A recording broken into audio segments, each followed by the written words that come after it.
سب کے وہ کھل کے کہتا ہے کہ پاکستان یہاں سے گزر سکتا ہے، اس کی اپنی جہاز آ بھی سکتا ہے اور جا بھی سکتا ہے، لیکن بدقسمتی یہ ہے کہ یہ وارداتی حکومت جو ہم پہ مسلط کر دی گئی ہے، وہ اس طرح واردات کے اس طرح کے مواقع دیکھتے ہیں اور اس کے پیچھے اپنی واردات کرتے ہیں۔ ہمیں آپ سب کو پتہ ہے کہ جب کرونا ہوا تھا تو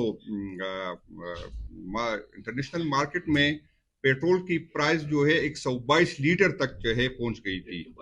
$122 پر بیرل جو ہے وہ اس ٹائم جو اس کا ریٹ تھا، لیکن اس ٹائم کی حکومت نے، کیونکہ وہ عوام کے ووٹ سے آیا ہے، کسی نے اس کو مسلط نہیں کیا تھا، تو اس کو عوام کا جو ہے فکر تھی، تو اس نے وہ برداشت، حکومت نے خود برداشت کی، اور آپ کو پتہ ہے کہ اس ٹائم جو ہے 150 روپے پر لیٹر تھا، باوجود اس کے کہ وہاں پر اس ٹائم آپ لوگ، میڈیا کے لوگ جاتے، عوام سے پوچھتے مہنگائی ہے کتنی ہے، کبھی کبھی ٹماٹر کے